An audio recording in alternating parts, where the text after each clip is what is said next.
आज कोर्ट में जना, थाने में जना, कचहरी में जना, ना रात में जो पुलिस वाला पेट्रोलिंग करता है वहां जना, साहब स्कूल में जना, हॉस्टल के तहखाने में जना, ये है औरतों को बेपर्दा घर से निकालने का अंजाम। कलकत्ता के आरजी मेडिकल कॉलेज में रात के वक्त में जो कॉलेज का प्रिंसिपल और उसका चेले के साथ जो लड़की के साथ रेप हुआ, कत्ल हुआ, और पूरी दुनिया में हिंदुस्तान की नाक कटी। ये क्या है? ये मेडिकल कॉलेज में जना और एमबीबीएस डॉक्टर के साथ देना और कॉलेज का प्रिंसिपल देना करे। ये बताएं कि बेपर्दगी ने कहां तक पहुंचाया। इसी का नाम डेवलपमेंट है, इसी का नाम तरक्की है, इसी का नाम विकास है कि दुनिया में शराब बढ़ गई और ज़िना बढ़ गया। इसी का नाम डेवलपमेंट है और ज़िना बढ़ेगा।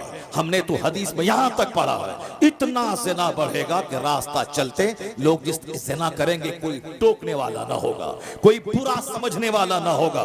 जैसे आज हाफ पैंट पहन के औरतें चल रही हैं और कोई कहने वाला नहीं है, लोग देख देख के मजा ले रहे हैं, उसी तरह कल ज़िना होगा चाय की दुकान पे, पान की दुकान पे, रेलवे स्टेशन पर, एयरपोर्ट पर, मजलिसों में। कोई नहीं बोलेगा, बोलेगा ये चलता है, यह फैशन का हिस्सा है। जैसे खैनी खाना, गुटखा खाना, सिगरेट पीना, रास्ता चलते पियानो बजाना, जैसे सीटी बजाना, छेड़खानी करना, बेपर्दा चलना, टी शर्ट पहन के चलना, फटा हुआ जींस पहन के चलना, पूरे जिस्म को नंगा करके चलना आज फैशन बन चुका है। उसी तरह कल ज़िनाकारी भी फैशन बन जाएगी। जिस तरह कुत्ता कुतिये के साथ करता है, उसी तरह मर्द औरत के साथ रास्ता चलते करेंगे, कोई टोकने वाला नहीं होगा।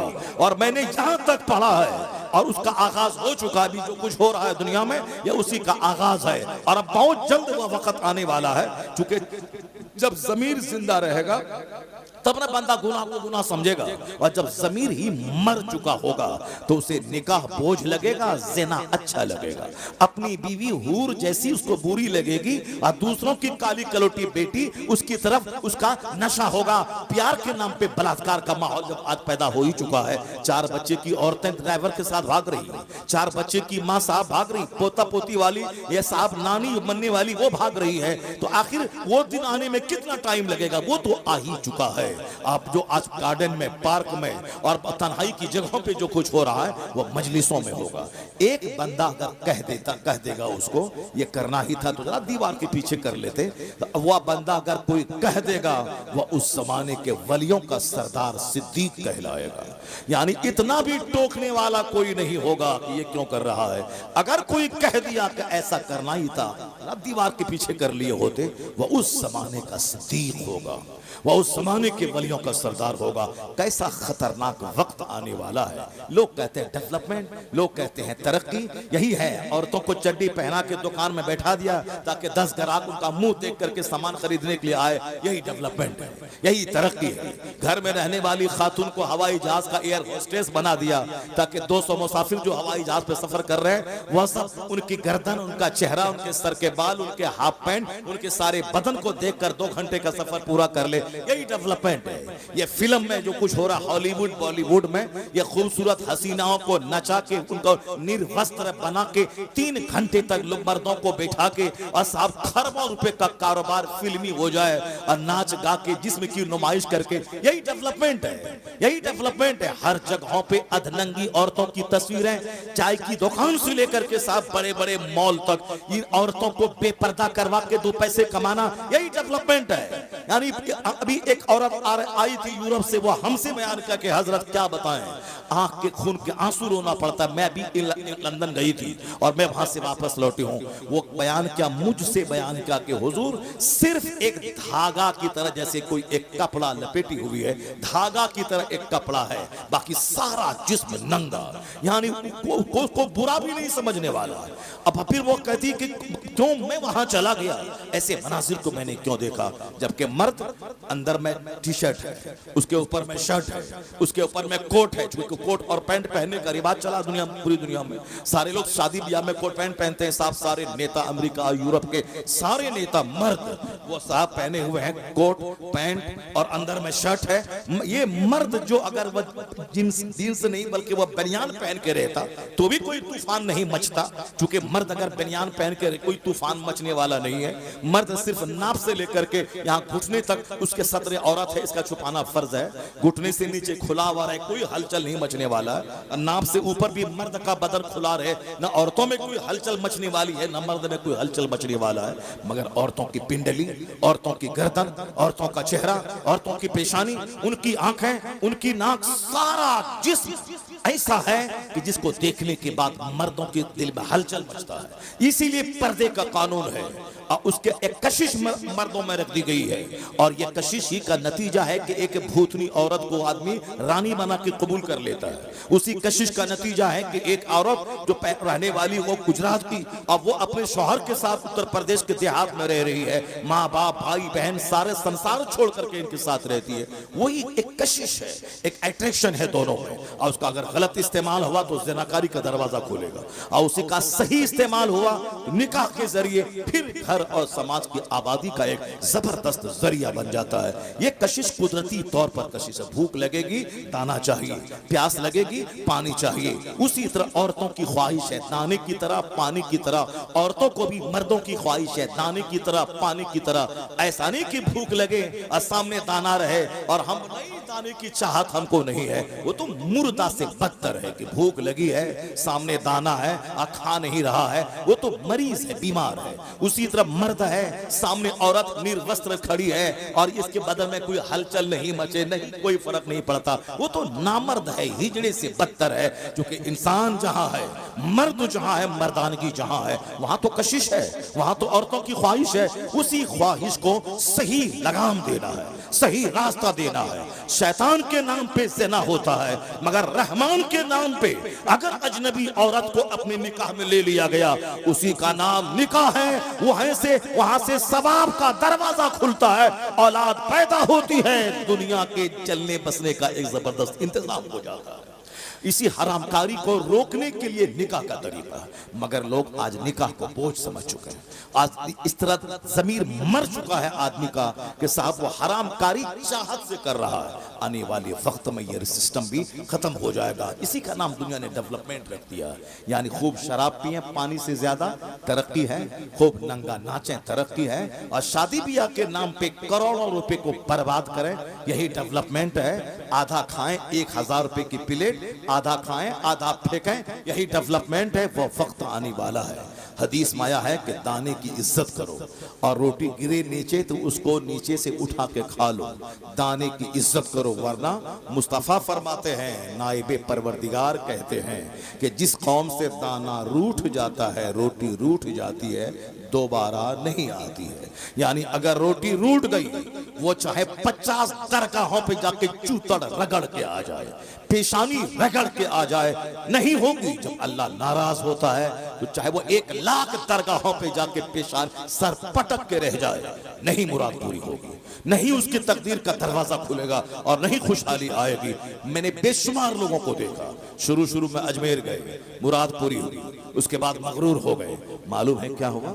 उसके बाद यही हुआ कि फिर बाद में जब सजा मिली, ऐसी सजा मिली, 50 बार अजमेर जाता है आता है, कुछ भी नहीं होने वाला है। सब कुछ करने वाला अल्लाह है, अल्लाह ही देने वाला है, अल्लाह ही रोकने वाला है, अल्लाह ही जिल्लत देने वाला है, अल्लाह ही इज्जत देने वाला है, अल्लाह ही हुकूमत देने वाला है, अल्लाह ही हुकूमत छीनने वाला है। ये जो हिंदुस्तान का मुसलमान रोता है कि ये आ गए वो आ गए ऐसा हो गया, कुछ नहीं हुआ है। ये हमारे जुर्म की सजा है कि एक जालिम हाकिम मुझ पर मुसल्लत है। मगर जिस दिन मुसलमानों की मस्जिदें आबाद हो गई, मुसलमानों का घर सजदे से आबाद हो गया, जिस दिन मेरा सारा काम अपने पैगंबर के फरमान के मुताबिक होने लगा, यही तो है कि तू मुस्तफा का गुलाम बन जा, अल्लाह तुझे दुनिया का इमाम बना देगा। वअदल्लाहुल्लज़ीना आमनू व अमिलुस्सालिहात, ये अल्लाह का वादा है कि अल्लाह हैज प्रॉमिस, अल्लाह ने वादा किया है, अगर तुम ईमान लाए अच्छा काम किए,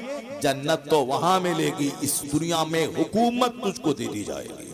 वअदल्लाहुल्लज़ीना आमनू व अमिलुस्सालिहात लयस्तखलिफन्नहुम फिल अर्द, अल्लाह तुम्हें इस जमीन में बादशाहत अता करेगा। और अल्लाह ने अपना वादा सच्चा करके दिखलाया। अरब का बकरी चराने वाला, अरब के ऊंट चराने वाले, अरब के खाना बदोश, वह गरीब जो अरब में कोई फसल पैदा नहीं होती थी, मगर मुस्तफ़ा जान रहमत पे जब से उन लोगों ने ईमान लाया, जब से कुरान पाक की तिलावत और कुरान पाक के निज़ाम को दुनिया में नाफिज करने का जुनून दिमाग पे चढ़ा के अपना अरब छोड़ के अपने वतन से बेवतन हो गए।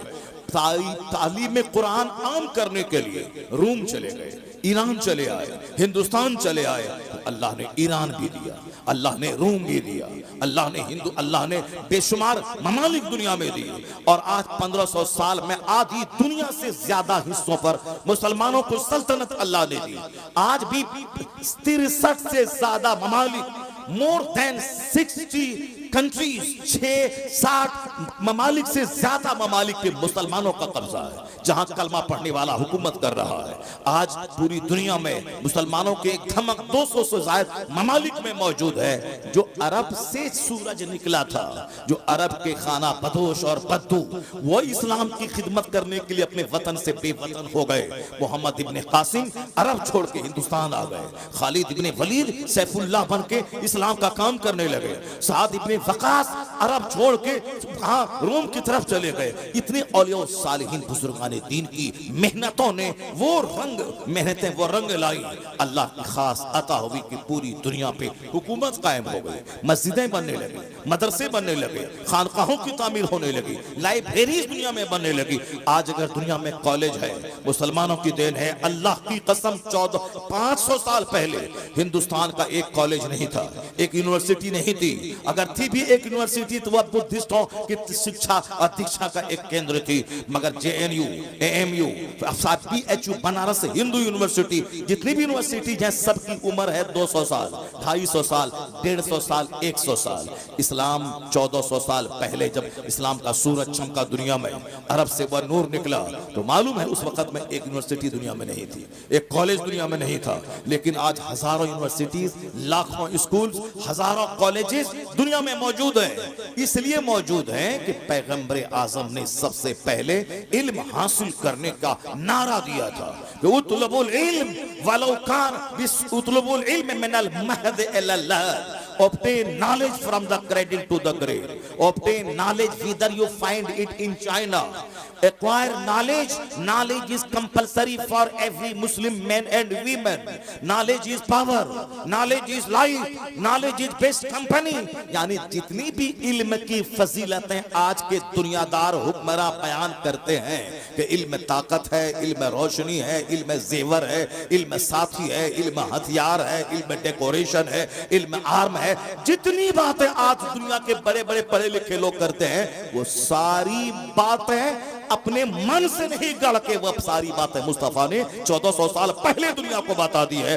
वो बातें मुस्तफा की हैं और ये अपनी बातें कह के दुनिया वालों के सामने बयान कर रहे हैं। यह एहसान इस्लाम का है, पैगंबर आजम का है कि आज दुनिया में स्कूल्स हैं, कॉलेजेस हैं और पढ़ने पढ़ाने की बातें हो रही हैं। यह एहसान मुस्तफा की आमद का है कि आज दुनिया इल्म के नूर से जगमगा रही है।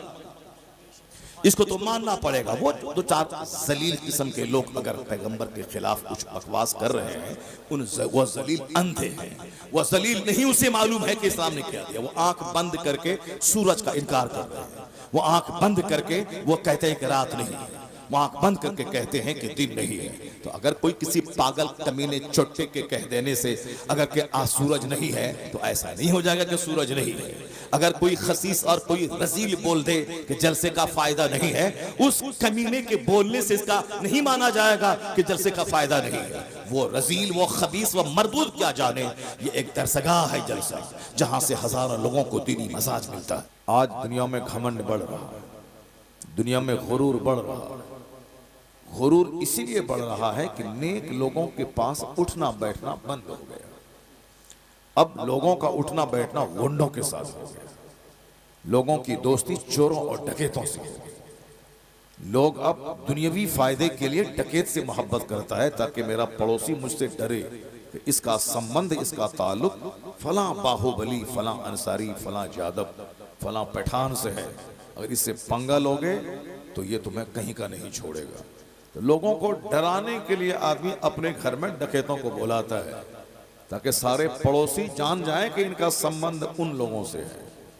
बस इसके अलावा कोई मकसद नहीं होता। सब पड़ोसी को डराने के लिए, अपने आसपास के लोगों में अपनी धाक बिठाने के लिए। दौलत पहले से ज्यादा बढ़ रही है, तो दौलत बढ़ने के बाद जो होना चाहिए वो हो रहा है। दौलत का मजाज है घमंड पैदा करना, दौलत का मजाज है बदअमली पैदा करना, दौलत का मजाज है बेअदब बना देना। एक आदमी कहता है तुम्हारी औकात याद दिला देंगे, ये घमंड की बोली है। एक आदमी कहता है कि मैं तुम्हारे साथ खानदान को तबाह बर्बाद कर दूंगा, ये दौलत और पैसे की गर्मी है। कोई एक फटीचर क्लास का गरीब आदमी, कमजोर आदमी कभी इस तरह की बोली नहीं बोल सकता है। कुछ रहता है पास में माल, तब वह इस तरह के जुमले बोलता है। मोहब्बतें खत्म हो गई। अगर आपको हमसे काम है तो 50 बार सलाम करेंगे आप, लेकिन अगर काम नहीं है तो मैं 50 बार सलाम करूंगा, जवाब नहीं देंगे आप। अपना खास करीबी रिश्तेदार, आजकल बच्चे भी मतलबी हो गए हैं। जब बाप से कुछ पैसा लेना है तो अब्बू अब्बू कहते हैं, और जब बाप से कुछ नहीं लेना है तो अब्बू कहाँ हैं, कहाँ मर रहे हैं, फोन करके अब्बू की खैरियत पूछने वाले बच्चे नहीं होते। बीवी को जब माल चाहिए तो वो सर में तेल लगाती है और जबरदस्त चाय बना के लाती है, और अगर माल उसको नहीं चाहिए तो फिर शौहर थका मांदा है कि चूर चूर है, कहाँ से आया है, कैसे मर के आया है, कुछ नहीं, वो अपने काम में लगी हुई है, सोई हुई है, सर में दर्द है, काम है। कल चेन्नई में मैं 2 साल नमाज पढ़ाया हूँ।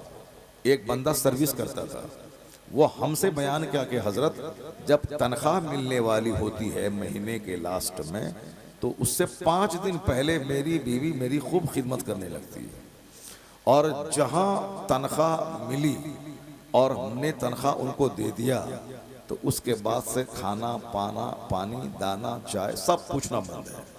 फिर 15 दिन तक परेशान हम रहते हैं, 5 बार कहते हैं खाना लाओ तब लाती है, और जहां फिर 25 तारीख आई अगले महीने की, फिर उसके बाद चाय पानी, तेल वगैरह और पाँव दबाना सब शुरू हो जाता है। यह सच कहता हूँ, कोई कहानी फिल्मी नहीं है, ये हमारा मुक्तदी था। वो मैं इमामत करता था, वो मेरा मुक्तदी था, वो मेरे पास बैठ के अपना दर्द बयान करता था, वो अपनी सच्ची कहानी मुझको बयान करता था।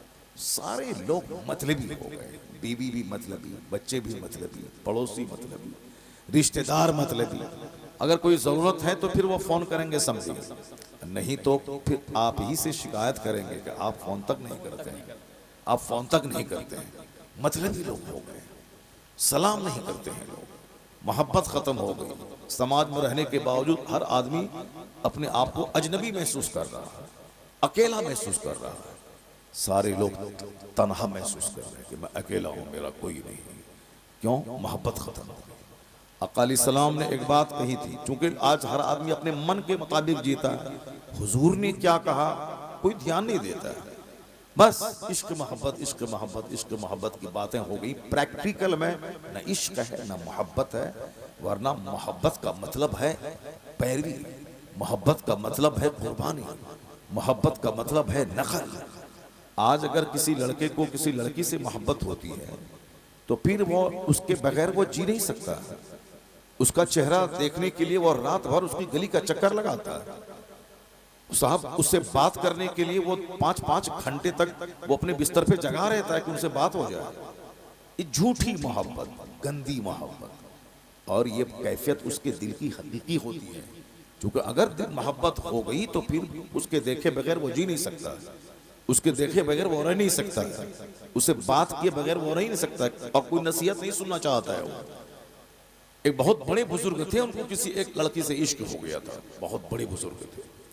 अब उनसे इतनी मोहब्बत हो गई थी कि अब उनको एक झलक देखने के लिए कड़ाके की सर्दी में पूरी रात इशा की नमाज से लेकर के फजर की नमाज तक उनकी गली में बर्फ गिर रही है, बर्फ गिर रही है।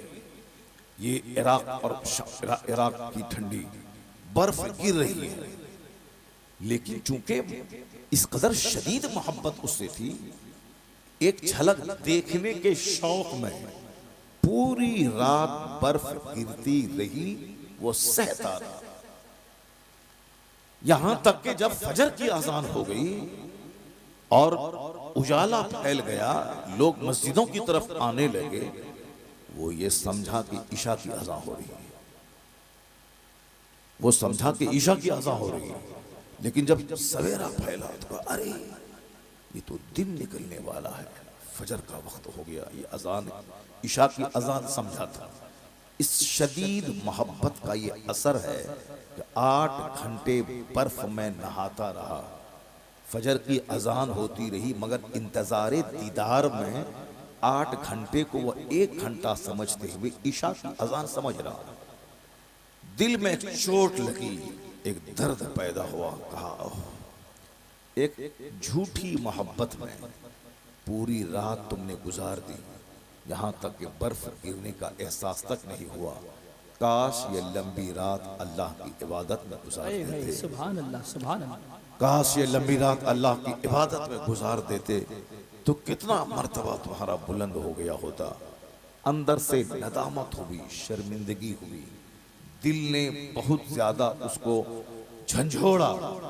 वो नहाया धोया, तौबा किया, मस्जिद में गया, कहा इलाही मुझे माफ कर दे, मैं एक झूठे इश्क के चक्कर में पूरी रात गुजार दी, दर्द का एहसास तक नहीं हुआ, बर्फ गिरती रही, महसूस नहीं हुआ। काश ए अल्लाह वो हकीकी मोहब्बत में तुझसे कर लिया होता और फिर मेरी जिंदगी में ऐसी रोशनी होती कि मैं उस उजाले में जिंदगी के सारे लम्हात गुजार देता। इलाही जो हुआ सो हुआ, अब मैं तौबा करता हूँ, अब मैं तुझसे सच्ची मोहब्बत करने का वादा करता हूँ। सुभान अल्लाह, सुभान अल्लाह। अब वो बंदा ऐसा अल्लाह से इश्क किया, ऐसी मोहब्बत अल्लाह से की, अब किसी दुनियावी माशूक की मोहब्बत में गली का चक्कर नहीं लगाता, हमेशा अल्लाह की मोहब्बत से सरशार होकर मस्जिदों में महवे सजदा रहता था, महवे इबादत रहता था।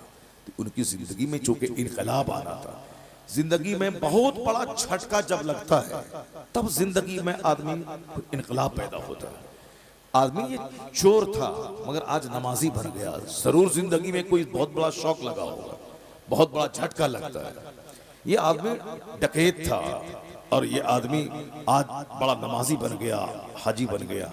उनकी जिंदगी में कुछ न कुछ ऐसा इंसिडेंट होता है, ऐसा वाकया पेश आता है जिससे उसकी जिंदगी में यू टर्न आता है, बंदा वहां से मोड़ ले लेता है, बंदा सच्ची तौबा करता है। अभी एक शख्स कल बोल रहा था, जरा गौर से सुनिएगा किस कदर जुनून है बदअकीदों के दिमाग में। कहा कि एक सच्चा वाकया अभी 1 महीने के अंदर का, उन्होंने हमसे ये बताया कल की रात 3 घंटे मेरी तकरीर हो चुकी थी लंबी, और एक बहुत बड़ा मजमा था, जितने लोग अभी हैं इससे कई गुना बड़ा मजमा था, बहुत बड़े लोग बहुत ज्यादा लोग थे। तो उस तकरीर के बाद उन्होंने मेरी तकरीर सुनने के बाद कहा हुजूर एक मैटर आप और इजाफा कर लीजिएगा उसमें।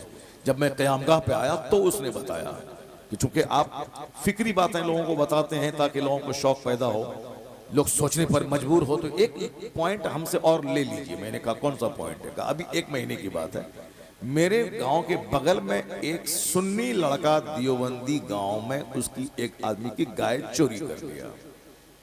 सुन्नी लड़का, सुन्नी मुसलमान है, बहुत शराबी हैं, पापी हैं, बदकार हैं, बहुत सारे लोग हैं, बहुत तरह। ऐसा थोड़ी कि सुन्नी जो है वो सबके सब पक्का नमाजी, पक्का मुत्तकी, और दियोबंदी के मुकाबले में सुन्नी तो कम नमाजी होता है, क्योंकि उसके यहाँ 24 घंटे नमाज की फजीलतें बयान की जाती हैं।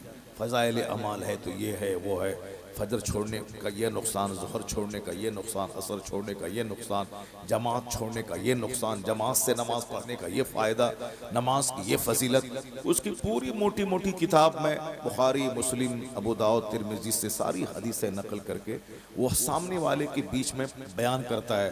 तो बड़ा चौपट से चौपट आदमी भी नमाजी बन जाता है, क्योंकि जब बार बार कहा जाएगा कि नमाज नहीं पढ़ने वाला आदमी का अंजाम फिरौन के साथ होगा, यह हदीस में आया है। बेनमाजी का अंजाम हामान के साथ होगा, यह हदीस में आया है। बेनमाजी का हश्र कारून के साथ होगा, यह हदीस में आया है। तो अब जब आदमी सुनेगा कि बेनमाजी का अंजाम फिरौन के साथ होगा, वो फिरौन के साथ जहन्नम जाएगा, तो अब तो आदमी तो है, सीना तो हिलेगा, तो फिर वो आदमी झुक जाता है, नमाज पढ़ने लगता है। नहीं, हमको फिरौन के साथ जहन्नम नहीं जाना, हमको तो सिद्दीकीन, सालिहीन, शुहदा के साथ जन्नत जाना। जब बार बार ये बातें बताई जाती हैं तो बंदा नमाजी हो जाता है। अब वो बार बार बताता है कि हुजूर ने फरमाया है कि जो जानबूझकर नमाज छोड़ा वह कुफ्र के करीब पहुंच गया। अब उसका बंदा जब सुनता है तो कहता है अरे अरे हम तो मुसलमान हैं, काफिर तो होंगे नहीं, काफिर होने का मतलब है खरबों साल आग में जलना, मुसलमान है, थोड़ा बदअमल हो गया, मरने के बाद तो बख्शिश की उम्मीद है कि या तो अल्लाह माफ कर दे अपने फजल से, या फिर गुनाह की सजा काटने के बाद जन्नत जाएगा। लेकिन अगर कोई काफिर होके मर गया, चाहे दुनिया का प्रधानमंत्री क्यों ना हो, वहां तो खरबों साल आग में जलना होगा। ये इतना जबरदस्त पॉइंट है कि बंदा इस पर अगर नजर रखे, वो दुनिया के सारे सुख सुविधाओं को त्याग करके वो आखिरत की तैयारी में लग जाएगा। मगर चूंकि आज माँ भी अपने बच्चों को आखिरत की बात नहीं बताती, बाप भी अपने बच्चों के सामने आखिरत की बात नहीं बोलता है, सब दुनिया की बात बोलता है। हम ऐसे लोगों को जानते हैं जो स्टेज पर 20 साल से है, 40 साल से है, मगर नमाजी नहीं बन पाया, नमाजी नहीं बन पाया। क्यों? उधर तवज्जो नहीं है उसकी, या उसके दिमाग में शैतान डाल दिया है कि बगैर नमाज पढ़े भी जन्नत मिल जाएगी। उनके दिमाग में यह बात है कि बगैर नमाज पढ़े भी जन्नत मिल जाएगी, तो इसलिए से वो दिन रात तकरीरों की महफिल में रहता है, तकरीरों की मजलिस में रहता है। 40 साल से स्टेज पर है तो क्या मतलब है? वो क्या करता है? गाता गाता बजाता है? नहीं नहीं, स्टेज पर है तो तकरीरें सुनता है, मगर वो गौर से सुनता नहीं। स्टेज पर बैठा है, मोबाइल चला रहा है, स्टेज पर बैठा है और साहब दिमाग कहीं दूसरी तरफ है, खैनी खा रहा है, गुटखा चबा रहा है, दिमाग दूसरी तरफ है, वो तो 100 साल भी बैठेगा, नमाजी नहीं बनेगा। जो गौर से तकरीर सुनेगा, अगर आखिरत के पॉइंट पे गौर करेगा, अगर आदमी है, दिल जिंदा है, तब तो वो आखिरत की तैयारी का शौक पैदा हो जाएगा। क्योंकि बार बार सुनने के बाद आदमी का दिल ही तो है, पत्थर तो नहीं है, पसीज जाता है। लेकिन चूंकि वो गौर से सुनता नहीं है। अब जरा सुन देखिए, ये हमारा आदमी है जो 40 साल से स्टेज पे है, महफिल में है, मगर नमाजी नहीं बना, नमाजी नहीं बना। अब जरा ये कहानी सुनिए जो कल उन्होंने बताया। सुन्नी नौजवान देवबंदी गांव की गाय चोरी कर लिया। उसी टाइप का होगा वो, चोरी करना, जुआ खेलना, ये उसी टाइप का होगा। सुन्नी गांव में हर तरह के लोग रहते हैं, कोई नमाजी है, कोई अरबपति है, कोई गरीब है, कोई मजदूर है, कोई दिन रात जुआ खेलने वाला है। तो उसी तरह का लड़का था सुन्नी गांव का, नमाजी नहीं था। वो गाय चोरी कर लिया। अब इत्तेफाक से पकड़ा गया। जब पकड़ा गया तो उस लड़के को पकड़ करके गांव में देवबंदी गांव के लोगों ने पकड़ के रखा उसको। मुखिया, सरपंच, गांव के पंच लोग, सारे लोग आए, प्रधान और सब। अब इसका फैसला क्या होगा? इन्होंने गाय चोरी की है, अब बिल्कुल रंगे हाथों पकड़ा गया है। अब ऐसा नहीं कि इल्जाम है, नहीं, रंगे हाथों पकड़ा गया है, चोरी करते हुए पकड़ा गया है। अब क्या होगा इसका? तो कोई बोला इसको इतना मारो, कोई बोला इसको जेल में डाल दो, कोई बोला इसको 50 जूता मारो, कोई बोला इससे 25,000 रुपए वसूल कर लो। अब जाहिर सी बात है, जब आपके गांव में भी जब कभी कोई पंचायती होती है तो 50 लोग हैं, तो हर आदमी अपनी अपनी राय पेश करने लगता है। कोई कुछ बोलता है, कोई कुछ बोलता है। जरा गौर से सुनिएगा, सीना हिल जाएगा, सीना हिल जाएगा। और आप फातिहा, मिलाद, लोहमान, अगरबत्ती, चादर, बताशा, शकरपाला, ये सब जो लिए बैठे हैं और नमाज छोड़े बैठे हैं, अगर जमीर जिंदा है तो आंख से आंसू के कतरे बह जाएंगे। किस कदर वहाबी मजबूत है अपने अकीदे में, और किस कदर वो अपने मिशन पे लगे हुए हैं। उनका चरवाहा भी वो नमाजी बनाना चाहता है, उनका किसान भी वो सुन्नी को देवबंदी बनाना चाहता है, और हमारा स्टेज पर रहने वाला 40 साल का आदमी भी, उसको कोई दर्द नहीं है कि मैं अपने बेटे को नमाजी बना दूं, मैं अपनी बीवी को नमाजी बना दूं, या मैं खुद नमाजी बन जाऊं। ये एक आईना दिखला रहा हूं, उनका जुनून में दिखला रहा हूं। उसको पकड़ के रखा, कोई बोला मारो, कोई बोला जेल डालो, कोई बोला पुलिस वाले को बुलाओ, कोई बोला उठ बैठ करवाओ, कोई बोला थूक चटवाओ, कोई कुछ बोला। मगर जिसकी गाय चोरी किया था उसने कहा कि नहीं साहब, हमारा फैसला ये है कि ना इसको उठ बैठ करवाया जाए, ना इसको थूक चटवाया जाए, ना इसको मारा पीटा जाए, ना इसको जेल में डाला जाए। ये सिर्फ पूरे पंच के सामने वादा करे कि मैं कल से 5 वक्त की नमाज पढ़ूंगा, मैं कल से 5 वक्त की नमाज पढ़ूंगा, ये वादा करे, मैं इसको छोड़ दूंगा। अब जिसकी गाय चोरी हुई है वो खुद ही ऐसा कह रहा है, तो वो बंदा को मौका मिला, चूंकि कोई मारना, काटना, जेल डालना, 10,000 रुपये जुर्माना, इस तरह की बातें हो रही थी। अब ये सच इनको लगा कि ये बात बहुत आसान है, मगर ये बहुत भारी बात कह दिया। कहा कि ये लड़का सुन्नी है और ये नमाजी नहीं है, ये सिर्फ नमाज पढ़े, वादा करे सारे पंच के सामने कि मैं नमाज पढ़ूंगा, और ये हमारी जमात के पीछे नमाज ना पढ़े, हमारी मस्जिद में नहीं आए। ये जिस सुन्नी गांव में है वो अपनी मस्जिद ही में नमाज पढ़े, अपने इमाम के ही पीछे नमाज पढ़े, मगर नमाज पढ़े। सुन्नी इमाम के पीछे ही नमाज पढ़े मगर नमाज पढ़े, ये वादा करे सबके सामने। उन्होंने वादा किया, मैं तौबा करता हूं और मैं वादा करता हूं कि मैं कल से नमाज पंजगाना अपनी मस्जिद में मैं अदा करूंगा।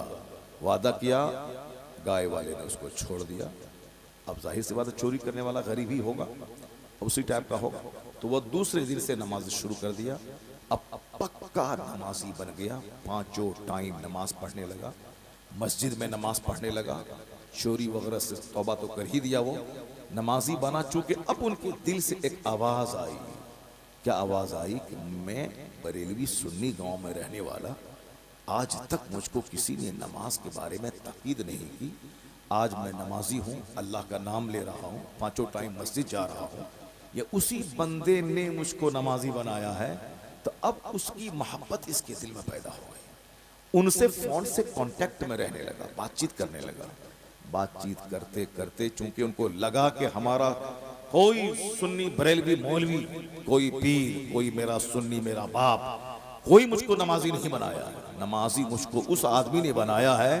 तो अब वो सुन्नी मोहल्ला छोड़ा, अब वो पांचों नमाज देवबंदी की मस्जिद में पढ़ना शुरू कर दिया। किस कदर दूर से निशाना साधा। ये नहीं बोला कि मैं इसको छोड़ूंगा, ये बरेली छोड़ करके देवबंदी बन जाए, मेरी मस्जिद में नमाज पढ़े। नहीं, क्योंकि वह जानता था कि जिस दिन इसका दिल जागेगा उस दिन इसको लगेगा कि मुझको नमाजी बनाया किसने है, ऑटोमेटिक वो मेरी तरफ आ जाएगा। इसलिए वो हमारी मस्जिद में ना आए, वो अपने सुन्नी बरेलवी इमाम के पीछे नमाज पढ़े, मगर ये वादा करे कि नमाज पढ़े। नमाज पढ़ा कि चोर को अपना हम ख्याल, अपना हम अकीदा और अपने ग्रुप में शामिल कर लिया। करोड़ों सुन्नी जिसको सिर्फ मौलवी की गीबत करने से फुर्सत नहीं है, पीर साहब की गीबत से फुर्सत नहीं है, जलसा के खिलाफ बोलने से फुर्सत नहीं है। जलसा कराने से क्या होगा, रुपया खर्च करने से क्या होगा, एक मौलाना शायर को बोला कि 50,000 देने से क्या फायदा होगा, जबकि वही खसीस और रजील शेख चिल्ली को बोला कि 2.5 लाख रुपए देता है। वही रजील, वही कमीना, एक कव्वाल नाचने वाला, गाने वाला, शराब पीने वाला, हारमोनियम तबला बजाने वाले को 5 लाख रुपए देता है। वही रजील, वही खसीस, वही कमीना अपने बेटे की शादी में डीजे के नाम पे 1 लाख रुपए खर्च करता है। अपने बेटे की शादी में फजूल खर्ची, हराम काम में लाखों रुपए खर्च करता है। लेकिन दीन के नाम पे थोड़ा सा पैसा खर्च होता है तो अब इनको फजूल खर्ची समझ में आती है, इनको सीने में दर्द होता है। मस्जिद की तामीर में जो पैसा लगे वही पैसा है, मदरसे की तामीर में जो पैसा लगे वही पैसा है, अल्लाह रसूल की बात सुनने सुनाने में जो पैसा खर्च हो वही पैसा है। माह रमजान में कुरान पाक की तिलावत एक हाफिज से सुना, बंदा 5 लाख रुपए दे के कहा कि तूने जो मेरे खुदा का कलाम सुनाया है उसका तो कोई बदला हो ही नहीं सकता है, यह हकीर सा नजराना है। अगर मैं तुझे सोने पे भी तौल दूं फिर भी तिलावत कुरान की समाअत का हक अदा ना हो पाएगा। ये तो अपने अपने ज़र्फ और जिगर की बात है। फजूल खर्ची में बर्थडे पार्टी में 5 लाख खर्च करने वाला, अगर वो रजील खबीस मरदूद, अगर वो जलसा जुलूस जिक्र खुदा की मजलिस के एहतमाम के पैसे को अगर वो गलत करार देता है, उससे बड़ा खसीस, उससे बड़ा रजील, उससे बड़ा कमीना दुनिया में कोई नहीं होगा। असल में पैसा वही है जो नाच में, गाने में, शराब में, डीजे में, बैंड बाजी में खर्च ना हो। असल पैसा वही है जो पैसा देने वाले खुदा की याद में खर्च हो जाए। समाज में कैसे कैसे लोग रहते हैं। हमारे लोगों को जुनून है मदरसा के उजाड़ देने का, हमारे लोगों को जुनून है इमाम को मस्जिद से भगा देने का, हमारे लोगों को जुनून है जो जलसा 50 साल से होता आ रहा है उसके बंद कर देने का, हमारे लोगों को जुनून है अपने गांव समाज के सारे बच्चों को इंजीनियर, डॉक्टर, प्रोफेसर, दारोगा, पुलिस और आर्मी में ले जाके सबको जहन्नमी बना देने का। हमारे लोगों को जुनून है अपनी माँ, बहन, बेटी को डॉक्टर बनने के नाम पे घर से निकालकर जीन्स टी शर्ट पहना के उसे मुशरिका, मुर्तदा बना देने का। कई लाख मुसलमानों की बेटियां जो आज काफिरों के साथ भागकर वो अब महासंख्यों बरस के लिए जहन्नमी बन गई। अगर मुसलमान बन के रहती तो कम से कम उम्मीद थी कि गुनाहों की सजा काटने के बाद जन्नत चली जाती, लेकिन कुफ्र कबूल किया, अब तो जन्नत की खुशबू उसके लिए हराम है, अब तो सदा के लिए वो जहन्नम की आग में जलेगी। कितने दिन तक जवान रहेगी, कितने दिन तक मस्तियां करेगी उस काफिर के साथ। बूढ़ी तो होना है, उसके बाद मरना तो है, मरने के बाद जहां जाना है वहां का एक दिन 50,000 साल के बराबर है। ये बता दे कि इस बेटी को जो काफिरा हो गई इसके बाप का कसूर है या नहीं?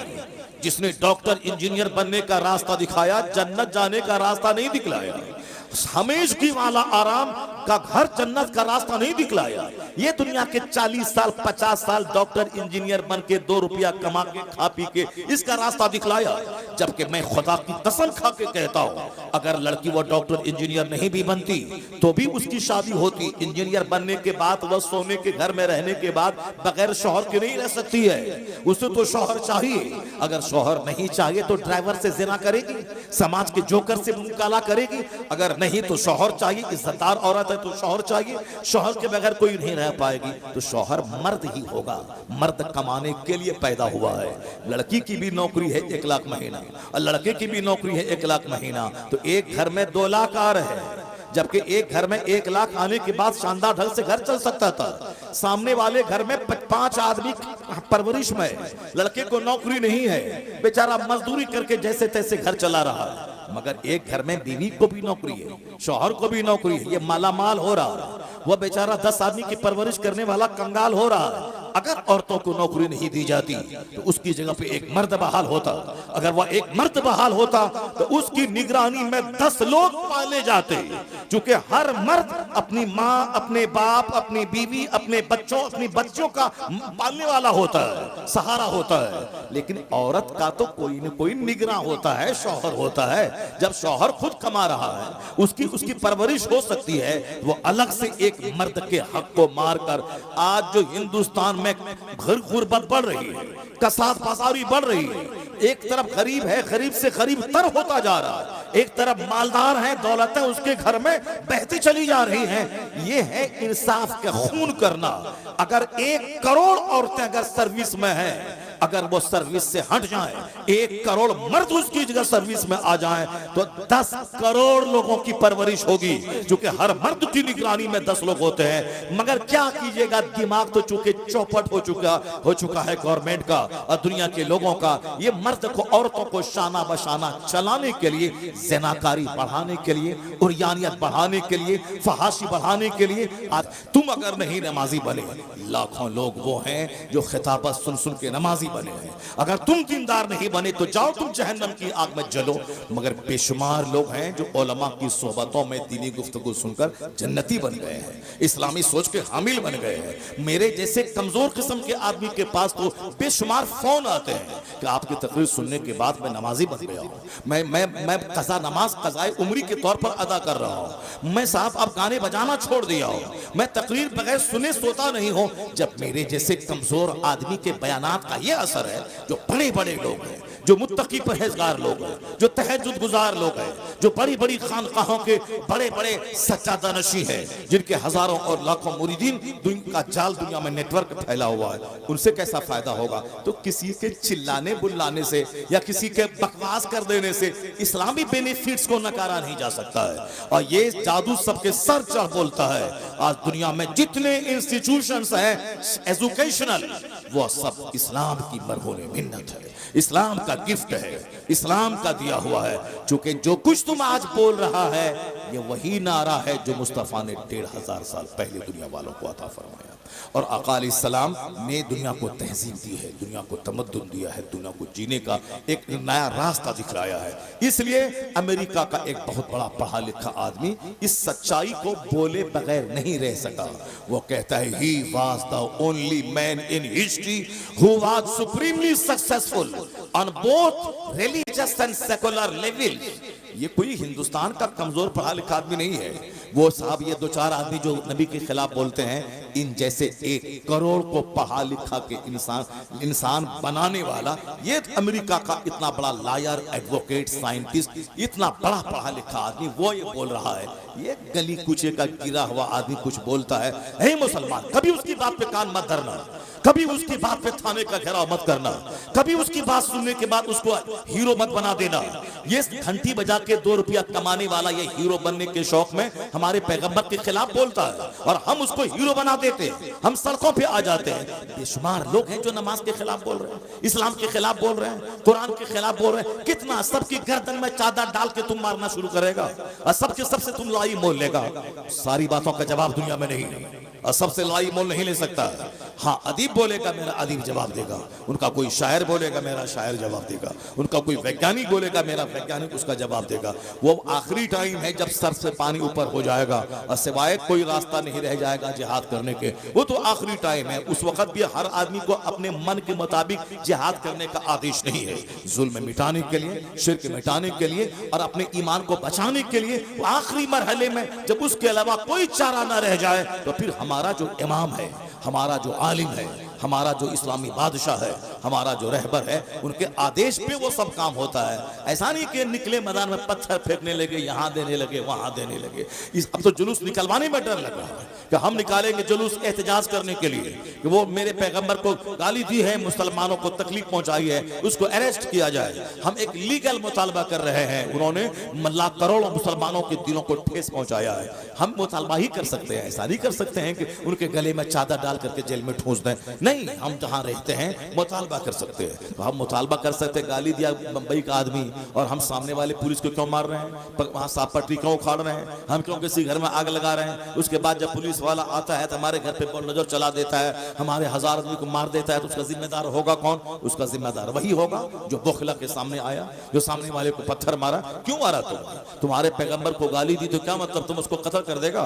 तुम जिस मुल्क में रहता है उस मुल्क के कानून के हिसाब से तुमको सिर्फ प्रोटेस्ट करना है, उसकी मुखालफत करनी है, पुरअमन जुलूस निकालना है, उसकी गिरफ्तारी का मुतालबा करना है, हुकूमत वक्त से कहना है ये जुल्म है, ये जुल्म सहा नहीं जाएगा। हमारा कोई आलिम राम के खिलाफ बोला, हमारा कोई आलिम सीता के खिलाफ बोला, हमारा कोई मौलवी आपके आपके आपके धर्म के बानी के प्राइवेट लाइफ को खंगाला, उनकी शादी के बारे में बोला? नहीं बोला। तो फिर तुम क्यों बोला? तेरा आदमी क्यों बोला? हमारे पैगंबर की अच्छी बातों को नहीं बोल सकता है। उन्होंने जो दुनिया को दिया है, जो गिफ्ट, जो इंपैक्ट दुनिया पे छोड़ा है, जो ब्लेसिंग्स दिया है, अगर तुम्हारा सीना उतना चौड़ा नहीं है कि उन सारी अच्छाइयों को सुन के पढ़ के तुम लोगों के सामने बयान कर सको, तो कम से कम चुप तो रहो। उनकी प्राइवेट लाइफ में दखल अंदाजी तो मत करो। हमारे पैगंबर ने 11 शादी की। क्या तुमको मालूम है कि अरब ममालिक में शादी का क्या महत्व है, शादी के क्या असरात होते हैं? 25 साल की जवानी में 40 साल अधेड़ औरत से निकाह कर रहे हैं। आप 50 प्लस जाने के बाद अगर 12 साल की खातून से निकाह कर रहे हैं तो समझना तो होगा। जहां के 16 साल की 1000 खूबसूरत तरीन औरतों से मुस्तफा निकाह कर सकते थे। और अरब का कल्चर था उस टाइम में 1400 साल पहले 100 शादी करना, 150 शादी करना, 300 शादी करना अरब का माहौल था। अगर हुजूर से ज्यादा खूबसूरत कोई नहीं था दुनिया में तो सारे लोग चाहते थे कि मेरी बेटी इनके निकाह में जाए। मगर हुजूर ने उस जमाने में 25 साल की जवानी में 40 साल अधेड़ औरत जो 2 शौहर से बेवा हो चुकी थी, उनको जब आपने शादी किया उनसे, इसका मतलब है कि आपकी शादी का मतलब ख्वाहिश को पूरा करना सिर्फ नहीं है। शादी का मतलब है बेवाओं को सम्मान देना, बेवाओं को एक नई जिंदगी देना, बेवाओं को आत्मसम्मान देना, बेवाओं को इज्जत नफ्स देना, बेवाओं को खुशियां मनाने का मौका अता करना। अब अगर कयामत तक किसी बेवा की शादी होगी तो एहसान मोहम्मद अरबी का माना जाएगा कि हुजूर ने कहा, अब प्रैक्टिकल में बेवा से शादी करके बता दिया। उस उम्र में, जिस उम्र में आपके हुस्न की कसम, हुस्न की सौकहार, आप हुस्न की खैरात चांद लेता था, सूरज लेता था। हम लोगों ने मुस्तफा को नहीं देखा है, लेकिन जिसने मुस्तफा को देखा है उनका स्टेटमेंट आज तक किताब में मौजूद है। हजरत अबू हुरैरा कहते हैं, सरकार का कांधा ऐसा था जैसे किसी चांदी को ढाल दिया गया हो। हजरत अनस कहते हैं, मुस्तफा का चेहरा ऐसा था कान्ना शम्सा तजरी फी वजहिही, गोया हुजूर के चेहरे में सूरज तैर रहा हो। ये जिन लोगों ने देखा उनका स्टेटमेंट है, उसमें कोई नमक मिर्च लगाया नहीं गया। हू बहू जो उसका स्टेटमेंट है वो है। हजरत जाबिर इब्ने समूरा कहते हैं कि राय तो हम चांद को देखते थे, 14वीं रात का चांद, यानी जिस दिन वो 14वीं रात का चांद, 14th नाइट, 14वीं रात का चांद, मून ऑफ 14th नाइट, जो एक ही दिन चांद जवान होता है। बाकी जिस दिन उगा हुजूर के कहने की मानी, फिर थोड़ा बड़ा थोड़ा बड़ा थोड़ा बड़ा, 14वीं रात को फुल जवान होता है। फिर 15वीं रात से घटना शुरू है, डाउनफॉल, 1 इंच 2 इंच, घटते घटते फिर सूखी हुई टहनी की मानी बारूक हो गया। कहते हैं जाबिर इब्ने समूरा कि 14वीं रात का चांद चमक रहा था, हुजूर मेरे सामने थे। सरकार के जिस्म अक़दस पे एक चादर थी जिसमें सुर्ख रंग की धारी थी। मैं कभी हुजूर को देखता था और कभी चांद को देखता था, तो फैसला किया दिल ने कि मुस्तफा का चेहरा चांद से ज्यादा खूबसूरत है। वह वजहू अहसनो मिनल कमर, उनका चेहरा चांद से ज्यादा खूबसूरत है। अरब के लोग तमन्ना करते थे कि काश मोहम्मद अरबी से मेरी बेटी का अक़्द हो जाए, मेरी नस्लें फख्र करेंगी। मगर उस खूबसूरती का नमूना शख्स जैसा हुसीन जमील न पैदा हुआ न क़यामत तक पैदा होगा। हुजूर ने 40 साल अधेड़ औरत से पहली शादी 25 साल की उम्र में किया। इसका मतलब है उस शादी में हिकमत है बेवाओं को सम्मान देना, बेवाओं को इज्जत देना। अब अगर वही नबी 50 साल प्लस जाने के बाद अगर 12 साल की खातून से निकाह कर रहे हैं, तो फिर ऐसे नहीं देखो तुम्हारे नबी ऐसा कर दिया ऐसा कर दिया। नहीं नहीं, वहां जब पहली शादी को मिला के समझोगे तब हिकमत समझ में आएगी। जब शादी की तमन्ना थी उस वक्त तो 40 साल अधेड़, और जब 50 प्लस जाने के बाद ऐसे भी ख्वाहिश आदमी की नेचुरली घट जाती है, औरतों की चाहत 50 साल के बाद कम हो जाती है। उस जमाने में 9 साल 12 साल की खातून से सैयदा आयशा रज़ियल्लाहु तआला अन्हा से अक़्द करना, इसका मतलब है जब वहां हिकमत है यहाँ भी हिकमत होती है, यहाँ हिकमत होती है। और कोई मैटर नहीं मिलता है 1400 साल के अंदर में काफिरों, मुशरिकों, इस्लाम के दुश्मनों को ले दे करके इसी शादी के पीछे पड़ा रहता है। सरकार की जितनी बीवियां हैं उन तमाम बीवियों में सारी बीवियां बेवा थी, अक्सर बीवियां बेवा थी या कुछ तलाकशुदा थी। एक बीवी आपकी सिर्फ कुंवारी थी जो सैयदा आयशा थी। वह हुजूर ने अपनी चाहत से नहीं किया था, अल्लाह ताला जनाब जिब्राइल अमीन के जरिया हुजूर के ख्वाब में सैयदा आयशा का चेहरा दिखला के ये कहा था अल्लाह की पसंद है कि इससे आप निकाह कर ले। तो सैयदा आयशा की शादी हुजूर ने चाहत से नहीं की थी। ये 9 साल 10 साल की है और हमारी सारी बीवियां तलाकशुदा हैं और बेवा हैं, एक खातून चाहिए उसको जो कुंवारी मिल जाए। नहीं नहीं, वो अल्लाह की पसंद थी, कायनात के खालिक की पसंद है। और जिसने मुस्तफा को नबी रसूल और सारे रसूलों का सरदार बनाया, उस खुदा की पसंद है ये, इसलिए पसंद है। हिकमत वहां यही थी। जिस तरह सारी शादी हिकमतों से भरी है। एक खानदान है मदीने में जो कहता था इस्लाम मिटा देंगे, जो कहता था इस्लाम के पैगंबर को कत्ल कर देंगे, जो कहता था इस्लाम का साथ देने वाले मुस्तफा के सहाबा को निगल जाएंगे। लेकिन उस खानदान की एक बेवा खातून से हुजूर ने शादी कर ली।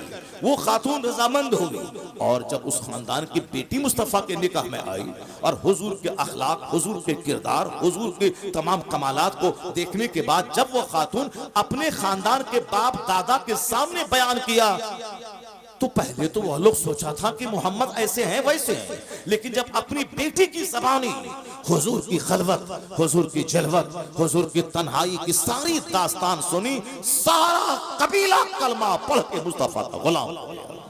ये है मुस्तफा की शादी की हिकमत, ये है हुजूर की शादी की हिकमत। खालिद इब्ने वलीद जैसा सैफुल्लाह अल्लाह की तलवार। मालूम है कि मैदान ओहद में 70 सहाबा शहीद हो गए थे। जो जंग जीती हुई थी वो जंग की बाजी हारी गई। मुस्तफा ने कहा था तीर अंदाजों से कि यहाँ खड़ा रहना, यहाँ जगह छोड़ के मत जाना, चाहे जंग जीते या हारे तुम ये जगह छोड़ के मत जाना। और जब जंग जीत गए मुसलमान, उन लोगों में से किसी ने कहा कि अब तो जंग जीत गए तो अब यहाँ रहने का कोई मतलब नहीं है, अब हमें भी माल गनीमत लेना चाहिए, जिससे इसको छोड़ के कुफार भाग चुके हैं। मगर किसी ने मना किया, कहीं हुजूर ने कहा है कि चाहे जंग जीतें या हारें ये जगह नहीं छोड़नी है। मगर लोगों ने अपनी अक्ल से ये समझा कि हुजूर तो दुश्मनों को रोकने के लिए हमको खड़ा किया था ताकि दुश्मन यहाँ से दाखिल ना हो, मगर अब वो बात तो रही नहीं, चूंकि अब तो जंग जीत चुके हैं हम, इसलिए वह लोग चले गए मैदान जंग। तो वही खालिद इब्न वलीद थे जो पीछे से घूम करके उसी रास्ते से दोबारा अंदर घुस के वो खतरनाक अटैक किया कि 70 सहाबा शहीद हो गए।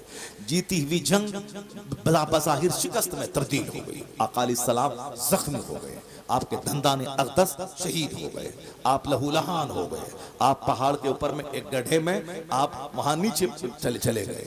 इस और काफिरों ने अफवाह फैला दी, इस्लाम के पैगंबर शहीद हो गए। वही खालिद इब्न वलीद जो इतना बड़ा रोल अदा किया था मैदान ओहद में, जब सरकार अलैहिस्सलाम उनकी फूफी हजरत उम्मे मैमूना से जब आपने शादी किया मक्कतुल मुकर्रमा में, तो फिर फूफी जब मुस्तफ़ा के निकाह में चली गई तो और अपनी फूफी की ज़बानी जब सरकार की दास्तान सुनते हैं तो इतना बड़ा कारनामा अंजाम देने वाला काफिरों की तरफ से इतना बड़ा बहादुर वो मुस्तफ़ा के पास आके कलमा पढ़ के मुशर्रफ इस्लाम हो गया। सैफुल्लाह, अल्लाह की तलवार, ये है मुस्तफ़ा की शादी की बरकत। और आज भी किसी खानदान की दुश्मनी को खत्म करने के लिए शादी एक बहुत बड़ा जरिया है। शादी करने के बाद दुश्मनी दोस्ती में तब्दील हो जाती। हुजूर की सारी शादियां यही इसी हिकमतों से भरी हुई है। सैयदा आयशा, वो तो उनके बाप तो मुस्तफ़ा के गुलाम थे, मुस्तफ़ा के दोस्त थे, सफ़र में, हज़र में, मक्का में, मदीना में, बदर में, ओहद में हमेशा बिल्कुल साए की तरह मुस्तफ़ा से रहे जुड़े हुए सिद्दीक़ अकबर। अब उन्होंने अपनी बेटी को सरकार के निकाह में दिया और उस पर वह नाज करते रहे कि मेरी बेटी को मुस्तफ़ा ने कबूल कर लिया है। अगर हुजूर जबरन ऐसा करते ख्वाहिश की वजह से तो कभी सिद्दीक़ अकबर अपनी बेटी को नहीं देते। अब मक्का के उस वक़्त सारे लोग उस निकाह को बुरा समझते, लेकिन न किसी ने बुरा समझा, क्योंकि ऐन फितरत के मुताबिक वो शादी थी। अब लड़की चाहे 10 साल के बाद जवान हो या 15 साल के बाद जवान हो, जवान होने के बाद वो शौहर के काबिल है। और वहाँ अरब का कल्चर है कि वहाँ चूंकि यहाँ की जमीन गर्म, आबो हवा गर्म, वहाँ आज भी लोग 4 शादी करते हैं, आज भी एक आदमी के 50-50 बच्चे होते हैं। वहाँ मायूब नहीं माना जाता, चूंकि वहाँ की तहजीब का हिस्सा है। अब सैयदा आयशा की शादी कम उम्री में हुई, मगर जवान होने के बाद रुखसती हुई और आप हुजूर के हरम सरा में तशरीफ लाएं। हिकमत यही थी कि सरकार ने हम क़यामत तक का पैगाम दिया कि क्या करना है क्या नहीं करना है। मर्दों के कानून, उसूल और ज़ाब्ते मस्जिद नबवी के मेंबर से जो आपने कहा, अबू हुरैरा ने नकल किया, अब्दुल्ला इब्ने उमर ने नकल किया, अब्दुल्ला इब्ने मसूद ने उसको याद रखा। लेकिन सरकार जब अपनी बीवी के हुजरे में रहते थे, जब वहां 10-12 घंटे आपके गुजरते थे, वहां हुजूर ने क्या बोला, वहां हुजूर ने क्या कहा, क्योंकि सरकार के सारे इरशादात एक मार्किंग स्टोन है, हमारे लिए लाइट का काम करते हैं। औरतों के बारे में मखसूस कवानीन, उसूल और ज़ाब्ते हैं, वो जो सरकार मस्जिद नबी की मेंबर से नहीं बोल सकते हैं, वो खवातीन के बीच में आप कह सकते हैं। आपकी सारी बीवियां या तो 40 साल प्लस है, 40 प्लस है। 40 प्लस जाने के बाद कुव्वते यादाश्त आदमी की कैसी होती सबको मालूम है। एक बीवी तो चाहिए जो गेट बाई हार्ट करने वाली हो, जो जबरदस्त कुव्वते यादाश्त हो, जो मेमोरी पावर उसकी हाई हो, हुजूर जो बोले उसको याद कर ले। सिद्दीक़ अकबर जैसे महान की बेटी सैयदा आयशा थी। कम उम्री में अरब के तमाम मशहूर शोरा के अशार अरबी के सारे उनको याद थे, अरबी मुहावरात पे दस्तरस हासिल थी, कुव्वते यादाश्त गज़ब की थी। जब सरकार के निकाह में आई, हुजूर की एक एक बातों को उन्होंने गेट बाई हार्ट किया, हदीसों को याद किया, सरकार के फरमान को सीने में जगह दिया। और जब हुजूर पर्दा फरमाए पर्दे में रहकर आप सहाबे कराम को जो एक फकीहा, मुहद्दिसा, आलिमा, मुफस्सिरा बनकर जो पैगाम सुनाना शुरू किया, लोगों ने यही कहा शरीयत हमारी अधूरी रह जाती अगर मेरी माँ आयशा मुस्तफा की निकाह में नहीं आती। आज मर्दों के कानून वाज़े हैं, औरतों के कानून वाज़े हैं। आज अगर शरीयत मुकम्मल है तो एहसान उम्मुल मोमिनीन आयशा सिद्दीक़ा रज़ियल्लाहु ताला तकबीर, ये नाराए रिसालत, हिकमत है, उलमाए अहले ये सुन्नत। हिकमत है। आका अलैहिस्सलाम की शादी की सारी बातें मुस्तफ़ा की हिकमतों से भरी हुई है ये बात। मगर ये खबीस, ये रजील, ये मरदूद, ये मुस्तफ़ा के बारे में कैसी कैसी बातें करता है।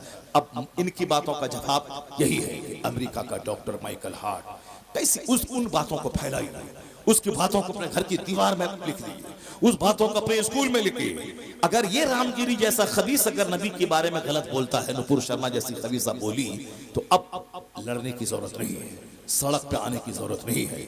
ये बताना है कि तेरी औकात तो कुछ नहीं है, मगर जो दुनिया का सबसे बड़ा विद्वान है, जो दुनिया का सबसे बड़ा पढ़ा लिखा आदमी है, उसने मेरे पैगंबर के बारे में क्या कहा।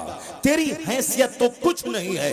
मगर डॉक्टर माइकल हार्ट कहता है he was the only man in history who was supremely successful on both levels, religious and secular।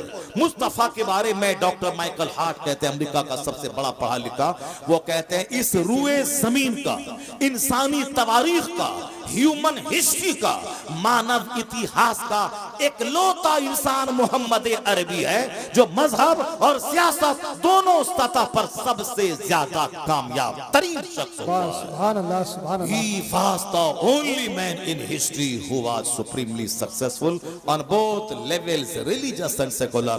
ए बंबई में प्रोटेस्ट करने वाले रामगिरी जैसे कम पढ़े लिखे आदमी, जलील आदमी को हाईलाइट करने और पूरी दुनिया में शोहरत दिलाने का काम करने वाले, इनके पीछे इस तरह के हजारों लाखों लोग हैं, इस तरह के हजारों लोग हैं जो बंद कमरे में मुस्तफा के खिलाफ बोलते हैं। तो हम सबके दरवाजे पे जाके कान लगा के सुन करके गुस्से में आके साहब आप उसके खिलाफ उसको हीरो नहीं बना दे, नहीं, बहुत सारी बातें अनसुनी की जाती है। वइज़ा ख़ातबहुमुल जाहिलून क़ालू सलामा। अल्लाह कहता है ये मुसलमान जब जाहिलों की बात सुनते थे तो दूर से ही कहते थे सलाम, तो पर उनकी हर बात का जवाब नहीं देते थे। तो सारी बातों का जवाब नहीं है, आज उनकी बातों का जवाब यही है। हिंदुस्तान के राष्ट्रपिता तुम नहीं हो, गांधी जी हैं। गांधी जी ने क्या कहा, अब तक मैं ये समझता था कि इस्लाम तलवार के बल पे फैला है, लेकिन जब से मैंने कुरान का हिंदी अनुवाद पढ़ा और जब से मैंने इस्लाम के पैगंबर की पवित्र जीवनी पढ़ी, तो अब मुझे यकीन हो गया कि इस्लाम तलवार के बल पे नहीं फैला है। इस्लाम अपनी सच्चाई, अपनी सफाई, अपनी ट्रूथ, अपनी क्लैरिटी, अपनी रियलिटी, अपनी सिंपलिसिटी की वजह से सारी दुनिया में तूफान बन के छा गया है। इस्लाम अपनी सच्चाई की, अपनी सफाई की और पैगंबर आज़म की सादगी, उनके अखलाक की बुलंदी की वजह से सारी दुनिया में इस्लाम बादल बन के छा गया है। ये बातें बताने की जरूरत है। इसी हिंदुस्तान का एक हिंदू डॉक्टर रामकृष्ण राव है, वो गैर मुस्लिम प्रोफेसर है। वो ये घंटी बजाने वाला, मंदिर का घंटी बजाने वाला नहीं, ये डासना के मंदिर में जो अति नरसिंहानंद है, जो अपने जोकरों के बीच में हीरो बनने के लिए हमारे पैगंबर के खिलाफ अनाप शनाप बकता है, आज तो उस आदमी का जीना हराम हो जाना चाहिए, उसको जेल में डाल देना चाहिए। ऐसी खतरनाक बातें उन्होंने कह दी हैं जो बात 1400 साल में शायद किसी ने नहीं कही है, मगर उस खबीस मरदूद ने वो खतरनाक बात कह दी। मगर हमारी गवर्नमेंट 40 करोड़ मुसलमानों के जज्बात को नहीं समझ पा रही है, उसे जेल दे देना चाहिए, वरना हम तो उसकी गर्दन में तलवार नहीं चला सकते, हम तो चादर नहीं डाल सकते। बस हमारा दिल जख्मी है, मगर हम इतना कह सकते हैं कि ये घंटा बजाने वाला और दूसरों के दान दक्षिणा पे अपनी जिंदगी गुजारने वाला, ये क्या जाने मुस्तफा कौन है। रामकृष्ण राव हिंदू है, मैसूर यूनिवर्सिटी का प्रोफेसर है। उसने मेरे पैगंबर की शान में एक किताब लिख दी, Mohammad the prophet of Islam. उस किताब का एक चैप्टर में हजारों बार मुसलमानों के सामने बयान किया हूं, सिर्फ इसी शौक में बयान किया हूं कि दो चार लुच्चा लफंगा अगर मुस्तफा के बारे में खिलाफ बोलते बोलता है उसके पर कान धरने की जरूरत नहीं है। ये जबरदस्त हिंदू स्कॉलर प्रोफेसर, उसने मेरे पैगंबर के बारे में क्या कहा है इसको पढ़ने, घर की दीवार में लिखने, स्कूल में लिखने, अपने गैर मुस्लिम लोगों को बताने की जरूरत है कि वो भी तो हिंदू है। इतना बड़ा दानिश्वर पढ़ा लिखा, वो क्या कहता है? वो कहता है the personality of Mohammed, it is most difficult to get into the whole truth of it, only a glimpse of it I can catch, what a dramatic succession of this picturesque scenes, this is Mohammed the prophet, Mohammed the warrior, Mohammed the statesman, Mohammed the orator, Mohammed the saint, Mohammed the just, Mohammed the refuge of orphans, protector of slaves, emancipator of women, all these magnificent roles in these departments of human activities, he is alike a hero। Ramakrishna Rao कहता है जब मैं मुस्तफा के कमालात को पढ़ता हूँ, एक chapter खत्म नहीं होने पाता, उनके कमालात का दूसरा चैप्टर सामने आ जाता है। मैं इसी तरह पढ़ता जाता हूँ, उनकी क्वालिटीज का चैप्टर आता जाता है। वो कहते हैं ये मुस्तफा है, ये मुअल्लिम है मुस्तफा, मुजाहिद है मुस्तफा, जाहिद है मुस्तफा, औरतों की आबरू के मुहाफिज है मुस्तफा, गुलामी की जंजीर से आजादी दिलाने वाले हैं मुस्तफा। वो कहते हैं इंसानी जीवन के हर क्षेत्र में जो हमारा नेतृत्व मुस्तफा ने किया है उसको देखकर कहा जा सकता है इस धरती का लाजवाब अबकरी इंसान है मोहम्मद मुस्तफा। सुभान अल्लाह। नारे तकबीर, नारे तकबीर, नारे रिसालत, इस तरह से बस लगे आला हजरत, इस तरह हजरत मुफ्ती से बेशुमार बात है इस तरह से जो हम आपके सामने हम गाहे बयान करते रहते हैं। और आज 20-25 साल से हम इस तरह की बातें बयान कर रहे हैं, लोगों को बता रहे हैं कि यूरोप का एक दानिश्वर बोला है, greatness of purpose, smallness of means and astounding result, if there are 3 criteria of human genius who could dare to compare in modern with Mohammed in modern history. उन्होंने क्या कहा? वो यूरोप का एक बड़ा पढ़ा लिखा आदमी वो कहता है कि एक आदमी को बड़ा होने के लिए जिन जिन क्वालिटीज की जरूरत है, जो क्राइटेरिया है किसी आदमी की को जांचने का, ये महानता को जांचने का जो क्राइटेरिया है, वो सारे क्राइटेरिया को ले आओ और जांचो और देखो कौन है जो मोहम्मद अरबी से बड़ा हो सके। वो कहते हैं all standard by which human greatness may be measured is anyone greater than he. All standard, सारा पैमाना, सारा मेयार, सारी कसौटी ले आओ जिस कसौटी पर एक महान आदमी को जांचा जाता है, उस कसौटी पे जांच पूरी इंसानी तारीख में मुस्तफा का जवाब नहीं मिलेगा, कोई जवाब नहीं मिलेगा। All standards by which human greatness में बी मेजर्ड। ये बातें मैंने आप तक इसलिए पहुंचा दी क्योंकि अभी हिंदुस्तान का माहौल यही है, सारे मुसलमान दुखी हैं। 2-4 आदमी ने जो बातें की हैं उसकी वजह से हर जिसके पास का सीना जिंदा है, दिल जिंदा है, वो अंदर से टूटा हुआ है कि क्या करें, कैसे लोग हैं। मैंने आपको बता दिया 1-2 आदमी के रजीलों के बोलने से घबराने की कोई जरूरत नहीं है, बल्कि एक बेशुमार बड़ा चैप्टर है जो दुनिया का बड़ा पढ़ा लिखा आदमी हमारे पैगंबर की तारीफ में रत्बुल लिसान रहता है। अल्लाह तबारक व तआला ने कहा है वरफ़अना लका ज़िक्रक, ए हबीब हमने आपका जिक्र बुलंद कर दिया है। अब जब अल्लाह ने बुलंद कर दिया है तो कौन मुस्तफ़ा के जिक्र को घटा पाएगा। इसलिए अमेरिका में मुस्तफ़ा का नाम, यूरोप के ऐवानों में मुस्तफ़ा का नाम, अगर 1000 मुखालफत के बावजूद हर आदमी की ज़बान पे मुस्तफ़ा का नाम, वक्त गुजरता जा रहा है। आला हजरत की ज़बानी अगर हम कह दें ये कह सकते हैं अर्श पे ताज़ा छेड़छाड़, फर्श पे तुरफा धूमधाम, कान जिधर लगाइए तेरी ही दास्तान है, कान जिधर लगाइए तेरी ही दास्तान है। क्या मौलाना साहब? हाँ चलिए ठीक है, मेरा भी टाइम पूरा हो गया, 1 घंटा से ज़्यादा हो गया, मगर अब 2-3 बातें सरकार गौसे आज़म रज़ी अल्लाह तआला अन्हु के ताल्लुक से मैं आप तक पहुँचा देता हूँ, क्योंकि ये वक्त की ज़रूरत थी, हिंदुस्तान के हालात का तकाजा था। नौजवानों के बूझते हुए दिलों को मैंने एक चिंगारी दी है, रोशनी का सामान पैदा किया है।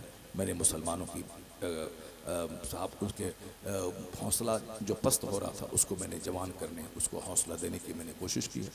NRC के टाइम में भी जब मुसलमान सारे के सारे परेशान थे, उस वक्त भी मैंने एक बयान दिया था और मैंने कहा था चाहे कुछ भी कर ले, नाचे गाएं कूदें, इस्लाम का नाम दबने वाला नहीं है।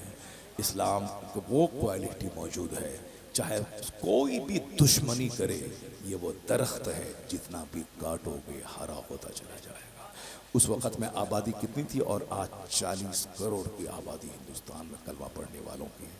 ये बोखला की ये बोलता है कि वो दासना का वो घंटी बजाने वाला वो बोखला के बोलता है कि सारे हिंदू ढेर बच्चा पैदा करो, ढेर बच्चा पैदा करो। इस पागल है क्या ये? पहले बोलता है हम दो हमारे दो, आबादी ढेर बढ़ रही है, आबादी ज़्यादा हो रही है, मसला हो जाएगा खड़ा रोज़ी रोटी का, इसलिए अब बच्चा कम पैदा करो। और आज हमारी दुश्मनी में कहता है कि ढेर बच्चे पैदा करो, ढेर बच्चे पैदा करो। ढेर बच्चे पैदा करने से क्या होगा बंदे?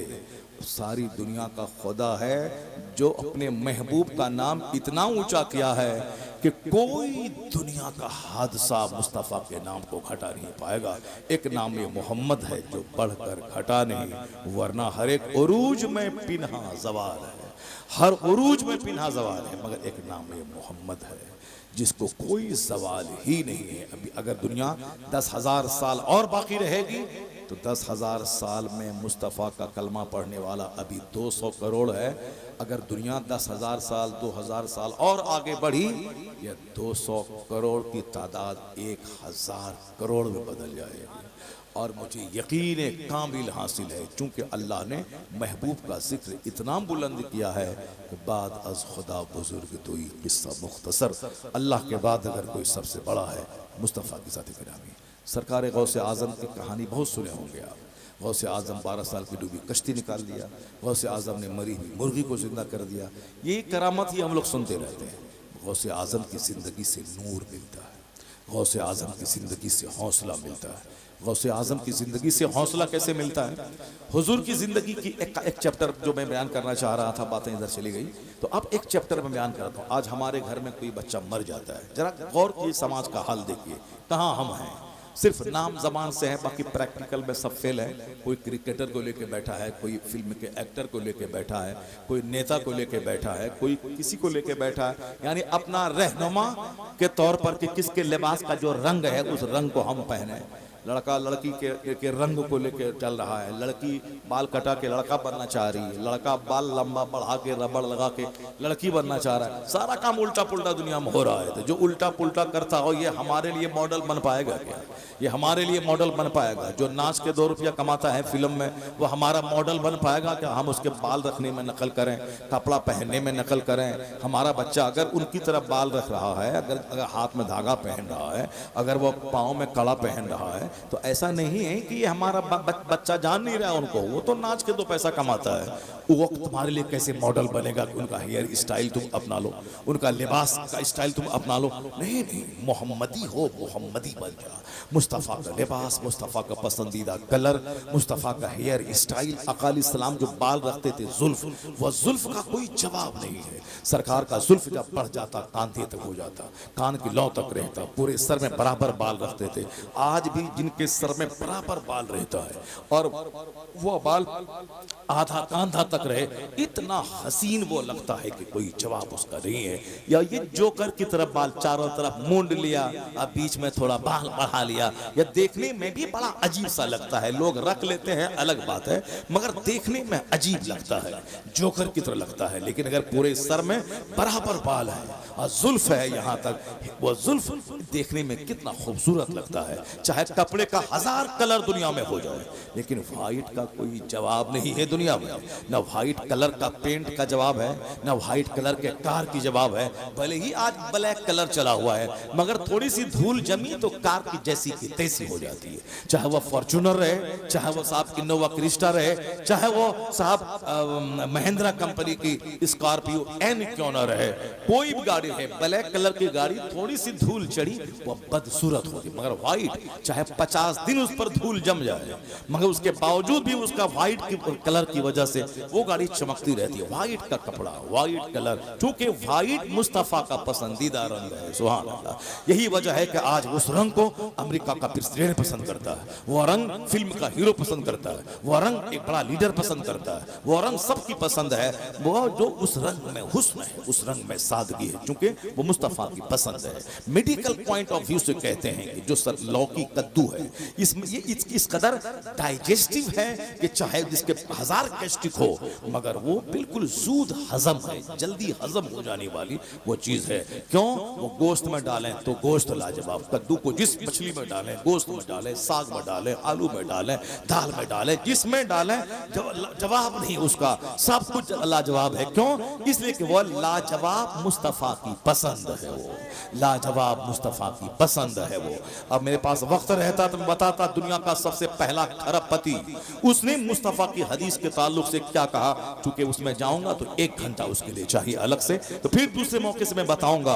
आज इतना जान लें, आज अगर हमारे घर में एक मैयत 70 साल के बुढ़े की हो जाती है तो आपके उत्तर प्रदेश में क्या हाल है ये हमको मालूम नहीं है, पर हमारे बिहार में जो एक डैमेज हाल है मुसलमानों का वो ये है, अगर एक मैयत घर में हो जाती है तो लोग क्या कहते हैं, अरे कोई कुछ कर दिया है, कोई कुछ कर दिया है, अब घर की बंदिश करवाओ, घर की बंदिश करवाओ। अब क्या होता है, आमिल तलाश करो। आमिल बोलता है तुम्हारे घर में कोई कर दिया है, इस बार बाप मरा है, अगले बार माँ मरेगी, उसके बाद बेटा मरेगा, पूरे घर को साफ करने वाला खतरनाक जादू चला दिया है, इसीलिए धीरे धीरे पूरा तुम्हारा घर समाप्त हो जाएगा। अरे बाबा अब साहस मसले का हल कर दो, 50,000 रुपए लगेंगे।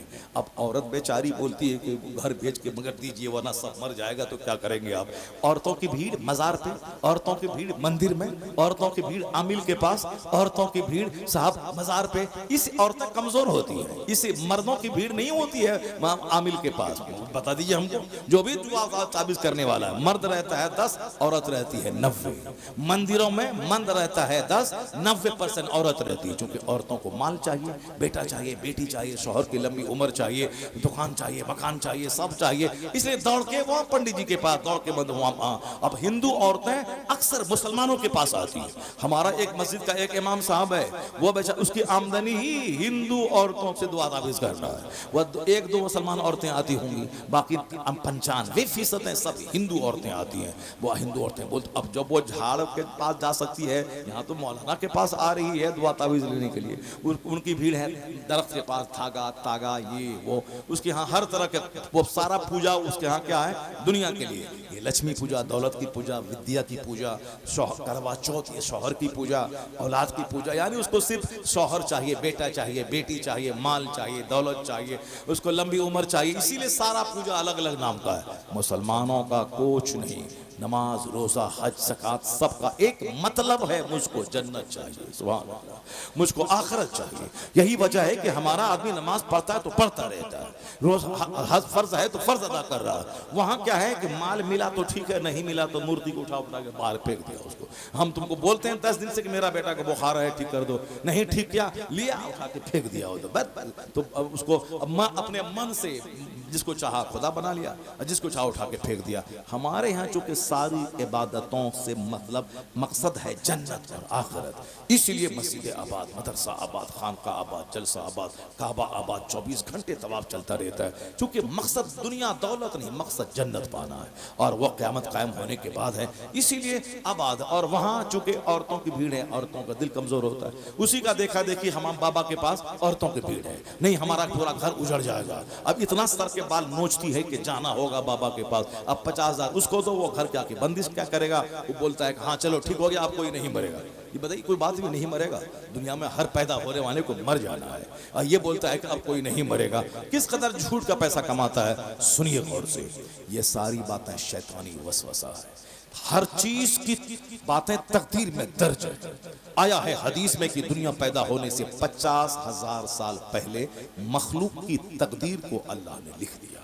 कौन कहाँ मरेगा, कौन कितनी रोजी पाएगा, हम लोगों को सिर्फ तदबीर करनी है। जो अल्लाह ने कहा है ज़मीन में फैल जाओ, मेहनत मुशक्क़त करो, पढ़ो लिखो, तो हमको पढ़ना लिखना है, मेहनत करना है, खेत में दाना डाल देना है। बाकी एक दाने के बाद कितना दाना निकलेगा ये अल्लाह का काम है, हमारा काम है दाना डाल देना। फिर वो दाना सड़ जाता है, फिर वहाँ से एक पौधा निकलता है, उसमें 70 बालियाँ निकलती हैं, एक एक में 10-10 दाने होते हैं। हम दाना एक डाले, अल्लाह 700 दे दिया। ये अल्लाह कहता है कि तुम घर से निकलो, दाना डालो, बाकी 700 हम तुमको देंगे। अगर घर में बैठा रहेगा तो नहीं, दाना देंगे हम, मगर तुमको घर से निकलना होगा, दुकान में बैठना होगा, मेहनत करनी होगी। तो हम मेहनत करने वाले, तदबीर करने वाले, बाकी कितना मिलेगा ये अल्लाह को मालूम है, और वह सब अल्लाह ने लिख दिया है। कौन कहाँ मरेगा, कितनी उम्र में मरेगा, माँ के पेट में मरेगा कि पैदा होते वक्त मरेगा, कि माँ की गोद में मरेगा, कि जवान होके स्कूल जाते हुए मरेगा, कि बारात में जाते हुए मरेगा। अभी कल की बात है, एक बारात जा रही थी और बिल्कुल तेज रफ्तार झारखंड में स्कॉर्पियो, अब वो जंगल से जल्दी से पहुंच जाए। बारात लोग पहले देर से निकलते हैं और जल्दी पहुंचना चाहते हैं, उसी में स्पीड दिया, अनकंट्रोल होकर गाड़ी टकरा गई दरख्त से, 4 लोग स्पॉट डेथ कर गए, चारों लोग मर गए। अब उसी टाइम कहीं लड़का मर जाता है, कहीं लड़की मर जाती है, कहीं बारात वापस होने में मर जाती है। तो कभी, इसलिए मैं कहता हूँ, कभी बच्चा माँ के पेट में मर जाता है, कभी पैदा होते हुए मर जाता है, कभी गोद में दूध पीते मर जाता है, कभी स्कूल जाते हुए मर जाता है, कभी शादी के दिन मर जाता है, कभी शादी के बाद आके मर जाता है। अब कोई 90 साल का है, मौत के इंतजार में है, मौत ही नहीं आ रही है। मौत का जब वक्त आएगा तब ना मौत आएगी। तो मौत के बारे में ये कहना कि कोई कर दिया होगा, कोई जादू कर दिया होगा, ये अल्लाह पर से यकीन कमजोर हो रहा है। अब हुजूर की जिंदगी में देखें सरकार, और ऐसा नहीं कि कोई अल्लाह का वली है तो हम दूसरों को फूंक दिए तो बच्चा पैदा हो गया, बेटा हो गया, तो हम, हमारे घर में सब बेटी है तो अब हम क्या करें, हम हमारे घर में ऐसा है। तो अब तो आदमी बोलेगा नहीं साहब उसका ऐसा है, उसका ऐसा कैसे होगा। ये सारा मॉडल नबियों में है। एक नबी है जिसके पास सिर्फ बेटा है, दूसरे नबी है लूत अलैहिस्सलाम जिसके पास सिर्फ बेटी है। नबी से बड़ा कोई पसंदीदा मखलूक नहीं अल्लाह के नजदीक।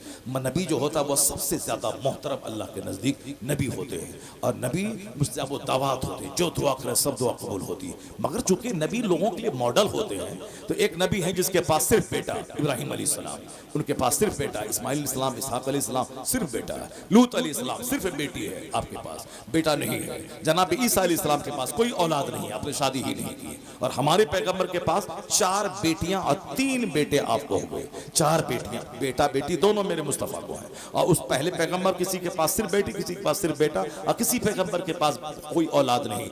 इसी को कुरान में कहा गया वो अल्लाह है जिसे चाहता है मर्द औरत दोनों देता है, जिसे चाहता है सिर्फ लड़का देता है, जिसे चाहता है सिर्फ लड़की देता है, जिसे चाहता है कुछ नहीं देता है, बांझ कर देता है। तो सब कुछ करने वाला अल्लाह है। ये यकीन घटा, कमजोर हुआ।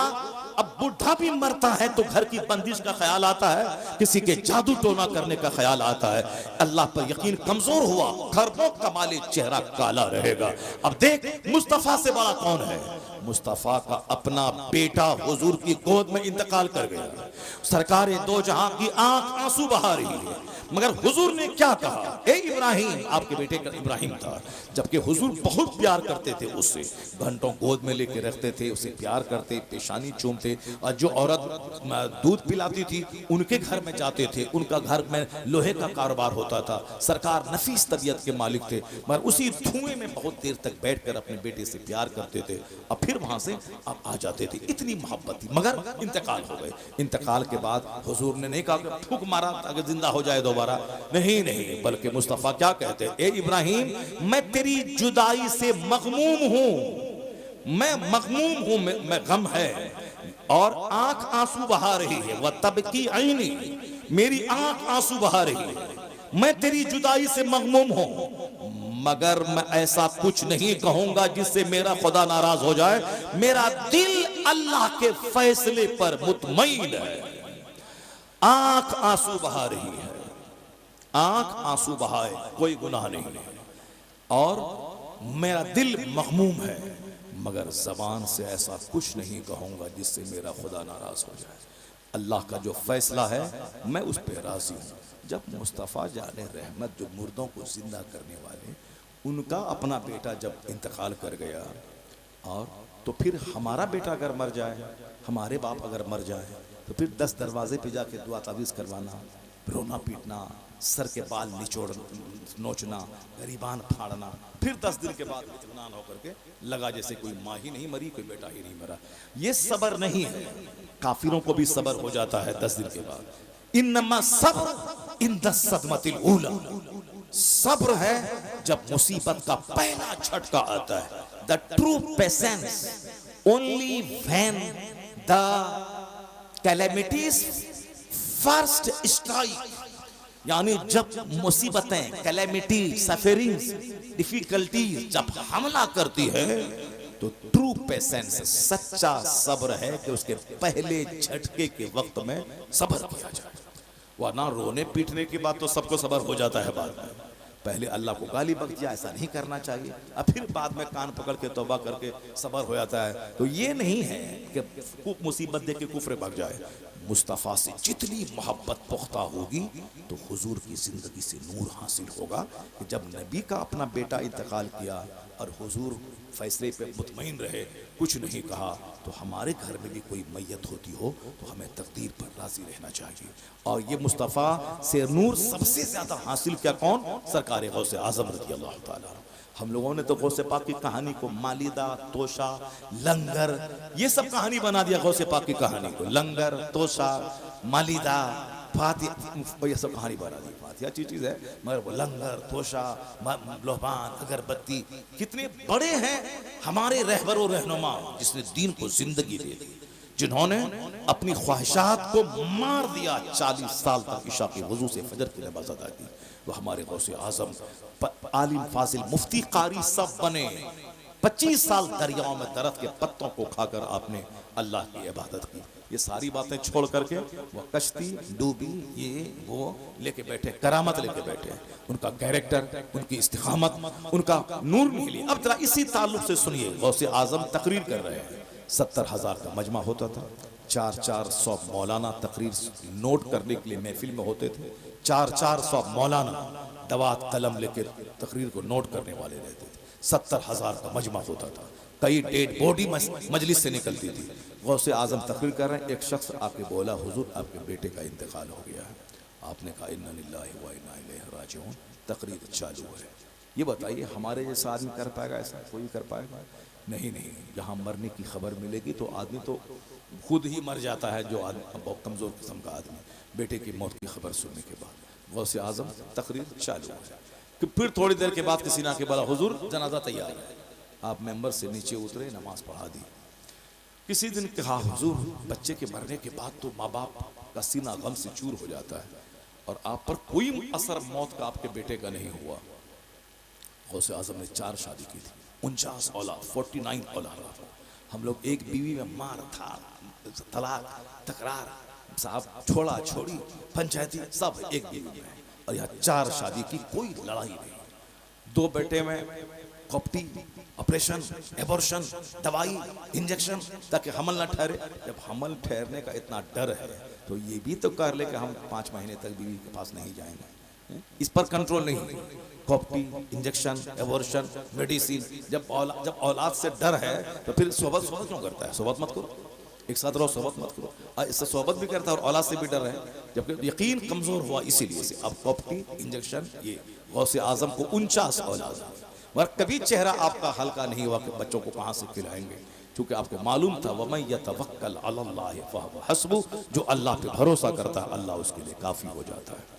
अल्लाह पर यकीन कमजोर हुआ, करोड़ों कमाने के बाद भिखारी। अल्लाह पर मजबूत यकीन था, एक धूर जमीन नहीं है, फिर भी चेहरा बादशाहों जैसा खिला रहता था और अल्लाह रोजी सबको देता था। मालिक तो अल्लाह ही है, बंदा क्या करेगा? कुछ नहीं कर। बंदा तो एक नापाक कतरे से पैदा हुआ है, कमजोरी का पुतला है, ये क्या कर सकता है? जरा गौर से सुनिएगा। गौसे आजम से कहा, हुजूर बच्चा के मरने के बाद तो लोग परेशान हो जाते हैं, आपके बच्चे के मरने की खबर मिली, इन्ना लिल्लाहि व इन्ना इलैहि राजिऊन, जनाजे की नमाज आपने पढ़ा दी, आखिर ये क्या है? समझ में नहीं आया। गौसे आजम का जवाब सुनिए। गौसे आजम के इस जवाब से हमारे लिए नूर है, हमारे लिए रोशनी है। बुजुर्गान दीन इसीलिए होते हैं ताकि उनकी जिंदगी बयान करके हम अपनी जिंदगी को चमकाएं, मुसीबतों में ढारस बंधाने के लिए उनसे रोशनी हासिल करें। इसीलिए मुस्तफा ने कहा था, मैं कब्रों की ज़ियारत से तुझको रोका था, अब कहता हूं जाओ कब्र की ज़ियारत करो। क्यों? इसलिए कि ताकि आखिरत की याद आएगी, दुनिया की चाहत घटेगी। कुन्तु नहीतुकुम अन ज़ियारतिल क़ुबूर, मैंने तुमको उस खबरों की ज़ियारत से रोका था, मगर अब कहता हूं फज़ूरूहा, ज़ियारत करो। क्यों? फ़इन्नहा तुज़हिदु फ़िद दुनिया व तुज़क्किरुल आखिरा, इसलिए कि कब्रों की ज़ियारत से आखिरत याद आएगी, दुनिया की चाहत घटेगी। और हमने क्या सलूक किया कब्र के साथ? मिन्नत का धागा, मिन्नत का ताला, मिन्नत का लोहमान, मिन्नत का ये। वहां जिसने दुनिया की चाहत हटाने के लिए हुजूर ने कहा था कि जाओ वहां, और दुनिया पाने के लिए मज़ारात पे भीड़ लगी। मस्जिदें वीरान हैं, मज़ार पे 5 करोड़ लोग हैं, वो सब के सब दुनियादार हैं, माल के लिए अजमेर गए हैं। वरना अगर जन्नत के तलबगार होते तो मस्जिद में आते, मस्जिद में 5 टाइम नमाज पढ़ते। मज़ार पे क्यों गए? मज़ार पे गए दुनिया चाहिए, मटेरियल माल चाहिए। वहां जाने के बाद मुराद पूरी, सब दुनियादार हैं जो मज़ारों पे भीड़ लगाते हैं। बाकी जो दीनदार है वो तो मस्जिदों में भीड़ लगाते हैं। अब फुर्सत मिली तो कभी, और दुनिया की चाहत खटाने के लिए अल्लाह के वली के आस्थाने पे दूसरे वक्त में जाके हाजिरी देते हैं। गौसे आजम ने क्या कहा? बस सुनिए गौर से, तकरीर खत्म। सरकार गौसे आजम ने कहा कि सुनो जी, हमारे घर में जब भी कोई बच्चा पैदा होता है, मैं ये समझ लेता हूं कि हर पैदा होने वाला मरने के लिए ही पैदा होता है। सुभान अल्लाह नहीं बोलेंगे आप लोग? आप लोग तो ऐसे खामोश सुन रहे हैं जैसे हमको 4 घंटा तकरीर करना पड़ेगी हमको। माशाअल्लाह, क्या बात है, ज़बरदस्त ज़बरदस्त ज़बरदस्त। मगर चूंकि मेरे पास टाइम है नहीं, इसलिए मैं अभी भी मैं लेट हो रहा हूँ। अभी मैं 5 मिनट भी ज़्यादा लेट अगर मैंने किया, 1:06 हो गए, हमको पहुँचना ज़रूरी है वहाँ पे। फिर भी 1.5 घंटा तो बोल ही चुका हूँ, मगर 1.5 घंटा बोलने से यहाँ सुकून नहीं मिलता है। जब तक 2, 2.5, 3 घंटा ना हो तब तक तो मज़ा नहीं मिलता है। मगर आज चाहे सुकून मिले ना मिले, मुझको अभी फौरी छोड़ देना है। अब बस इसी आखिरी पॉइंट, बहुत बड़ा पॉइंट, ज़बरदस्त पॉइंट। दुआ तावीज़ करने वाला करोड़ों में खेल रहा है, बुखारी शरीफ पढ़ाने वाला बेचारा 10,000 में लटका हुआ है, जबकि करोड़ों में इनको खेलना चाहिए जो हदीस रसूल पढ़ा रहा है।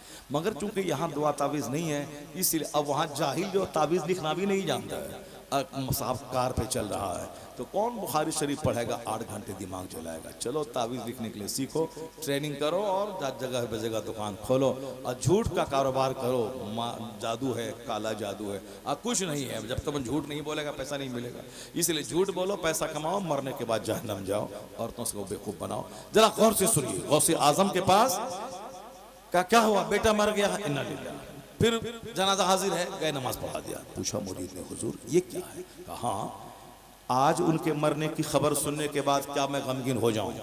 जिस दिन मेरे घर में कोई बच्चा पैदा होता है, मैं ये समझ लेता हूं कि मरने के लिए ही पैदा हुआ है, मरने के लिए ही पैदा हुआ है। बात बिल्कुल 100% सही है।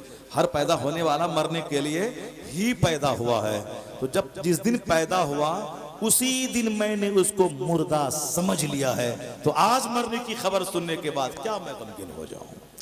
ये है इस्लामी सोच, ये है अल्लाह से मोहब्बत औलाद से ज्यादा, अल्लाह से मोहब्बत सारी दुनिया से ज्यादा, हुजूर से मोहब्बत माँ बाप से ज्यादा, औलाद से ज्यादा।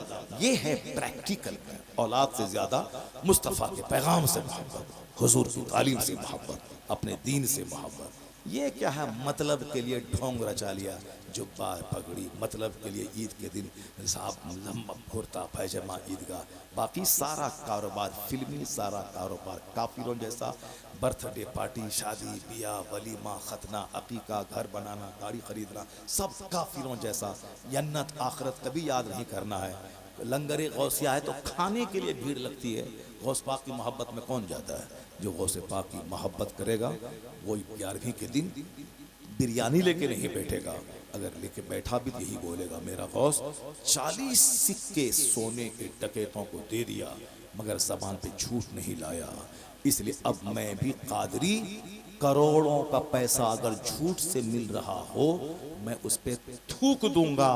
सच का 1 टाका झूठ के करोड़ों रुपए से बेहतर समझ लूंगा। अगर ऐसा कहा तो सीधे गौसे पाक का फैज बगदाद से चलेगा, उसके सारे वजूद को घेर कर उसे माला माल बना देगा। यह है सच्ची मोहब्बत गौसे आज़म। मालिश, मालिदा, तोशा, कादरिया, घी, साहब आटा, शुद्ध घी, अखरोट, काजू, किशमिश, बिदाना, जब सारा सामान मटेरियल रहेगा तो टेस्टी तो होगा हलवा। अब ये कहता अरे क्या क्या बात है, तोशा ज़बरदस्त बना है, गौसे पाक से जो निस्बत है इसीलिए बना है, गौसे पाक से जो निस्बत है इसीलिए टेस्टी है। वहाँ शुद्ध घी है, काजू है, अखरोट है, पिस्ता है, बादाम है, टेस्टी तो होना ही है। टेस्टी, ये हलवा खाने वाले मजनू हम लोग हैं। और गौसे आजम 40 बरस तक इशा के वजू से फजर पढ़ते हैं। कोई नहीं है जो गौसे पाक का सच्चा दीवाना पांचों नमाज, पांचों टाइम, हर टाइम के लिए अलग अलग वजू करके पढ़ें। कोई ज़रूरी नहीं कि हम इशा के वजू से फजर पढ़ें। हम इशा की वजह से इशा पढ़ लें, फिर 5-6 घंटे 8 घंटे सो जाएं, फिर फजर के टाइम में फजर की वजह से फजर पढ़ लें। यही सबसे बड़ी कादरियत है, यही गौसे पाक से सबसे बड़ी मोहब्बत है। तो जो काम करना चाहिए वो काम तो है नहीं, खाली जाहिर को लेकर बैठे हुए हैं। अल्लाह तबारक व तआला हमको आपको गौसे आज़म की ज़िंदगी से नूर हासिल करने की तौफीक अता फरमाए। आमीन। व आखिर दाअवाना अनिल हम्दुलिल्लाह।